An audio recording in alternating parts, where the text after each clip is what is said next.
Well, what a piece of work. More Americans finding work. Great. Here's what's not. For most of them, it's part-time work.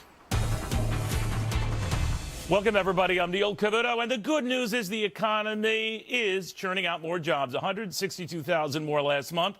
Less than thought, but steady as she goes. Problem is, while Americans are finding more jobs, 3 times as many are finding they're part-time, not full-time jobs, which is getting to be a pattern in this country pretty much all the time. And that is generally not a healthy development, but according to Craig Smith, very much a healthcare development. Explain, Craig. Well, I got to tell you, I think that this has 100% to do with Obamacare, Neil. I've thought that for the last 3 years. We've seen it in our own company.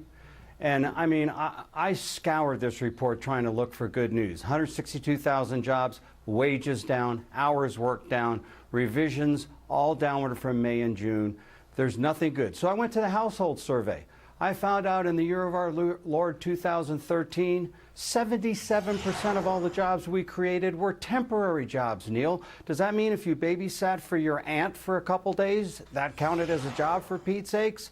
And I'm convinced more than ever before, because we felt it in our own company, Neil, that Obamacare has corporations so uncertain about what's going to happen that they are not going to hire until they know what's going on. We spent last week, 2 people, 12 hours, also 2 hours in a webinar, filling out all kinds of paperwork, working with our attorneys and our lawyers in order to be able to make sure the 720 forms are filed by October, because we don't get that exemption that the big corporations get, Neil. It's hurting this economy, and this president needs to realize it, and we're seeing it every time with deja vu again in these lousy job reports. All right, we should explain to a lot of people who don't know some of the provisions of the health care law that full-time workers get the benefits. They're not equally required to apply the same to part-time workers. And in small and medium-sized businesses, if you go over 50 workers, you have to provide health care for all. If you keep it under 50, you don't. So a lot of them keep it low and keep them part-time.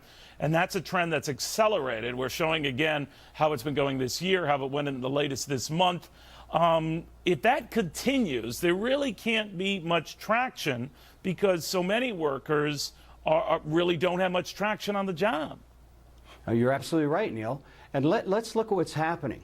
We're losing 10,000 people a day to retirement. Those people are leaving high-paying jobs. They're being replaced by low-paying part-time jobs that would be taken by young people that are critical for Mr. Obama to have as part of Obamacare. Because without the young, healthy people buying insurance, there's not enough money to pay for the older people that will use more services. As Max Baucus said, this is a train wreck, Neil, and CEOs understand it. Now, how can we plan going forward with this type of nonsense coming out of Washington? And hey, this is without even talking about what's going to happen in September and October with the battle over the continuing resolution, the raising of the debt ceiling. Neil, I can't imagine, and by the way, I know you're going to think this is a shameless plug, but on Fox Business, which if you don't get, you should demand it, the coverage this morning was so spot on.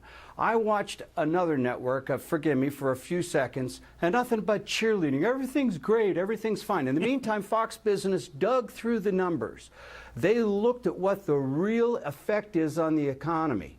And Neil, I got to tell you something.